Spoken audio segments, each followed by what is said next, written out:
హరి ఓం పరమాత్మనే నమః. భగవద్గీత యొక్క 2వ అధ్యాయంలోని తాత్పర్యము. శ్రీమతి జాపాల పాపయ్య గారు, లేమూరు గ్రామం, కందుకూరు మండల్, హారా డిస్ట్రిక్ట్.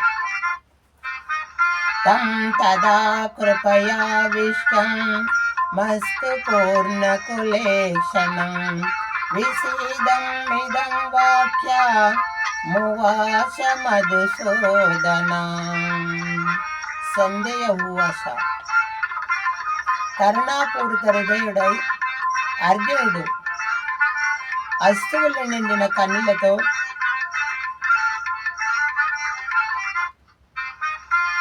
శోక సమ్మతముతో చతికిలబడిన వేళ శ్రీకృష్ణ భగవానుడు పార్థునితో ఇట్లా పలికాను.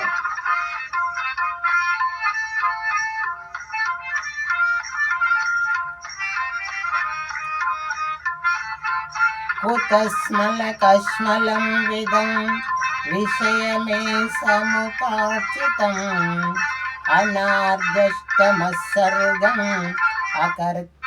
అకీర్తికరమర్జున. కుతస్మలకస్మలం విదం విషయమే సముప్రాక్షితం అనార్దష్టమస్సర్గం అకీర్తికరమర్జున. కైర్నమాగతం పార్థ నైతత్వముపద్యతే శూద్రం హృదయ దౌర్బల్యం చిత్తోత్తిష్ట పరంతప. కథం భీష్మమహం సాంఖ్యే ద్రోణం చ మధుసూదన. ఇస్భి ప్రతియో స్వామి పూజా హరిసూదన. గురునత్వా విమహాభావం శ్రేయో భోక్తం వైర్గుణస్మలోకే ఆత్మార్థకామస్తు గురుర్నిచైవ భుంజీయ భోగం రుధిర ప్రదిద్వాన్.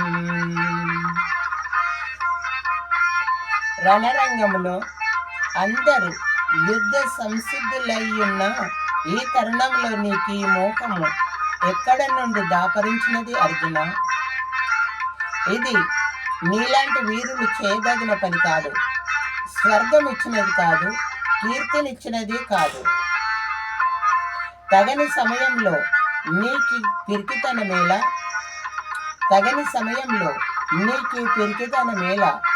నీకిది ఉచితము కాదు పరంతప.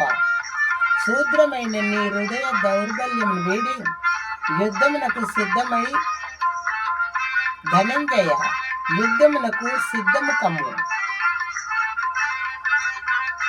అర్జునుడు ఈ రకంగా ప్రశ్నించాను.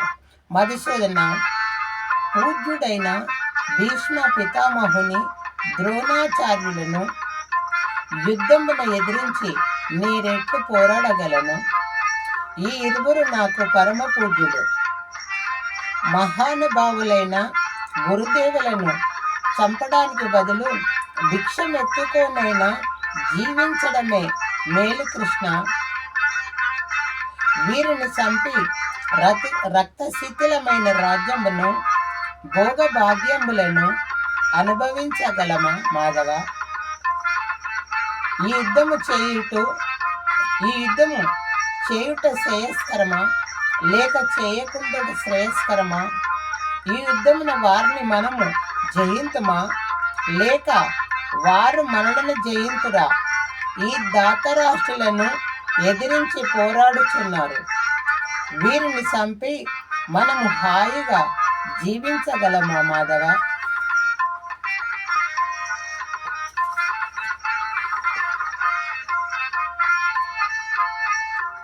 కార్పణ్య దోషం వలన నా స్వభావము నేను కోల్పోయి గిలగిల కొట్టుకొనిచున్నాను. ధర్మాధర్మములు తెలియక నా కర్తవ్యం నేను నిర్ణయించుకోలేకున్నాను. ఏది మేలు జరుగునో తెలుపుము. నేను నీ శిష్యుడను, శరణాగతుడను.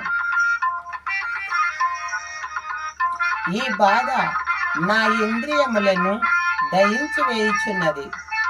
సిరి సంపదలతో తిరుగులేని రాజ్యాధికారం లభించిన చివరకు నాకు దేవతలపై ఆధిపత్యము ప్రాప్తించిన నా మనోవేద చల్లారు మార్గము కనిపించటలేదు కృష్ణ.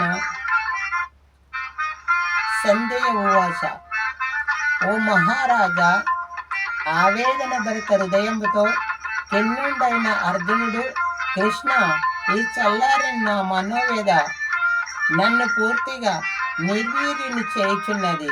నేనిక యుద్ధము చేయజాలకున్నాను అని స్పష్టంగా పలికి ఊరకున్నాడు.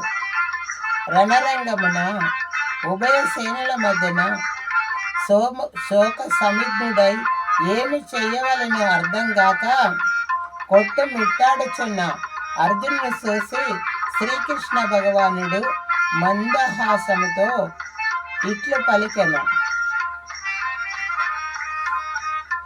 అతో వా ప్రాక్షసే స్వర్గం జిత్వా వా భోక్షసే మహీం తస్మాదుత్తిష్ట కౌంతేయ యుద్ధాయ కృతనిశ్చయః యుద్ధాయ కృతనిశ్చయః.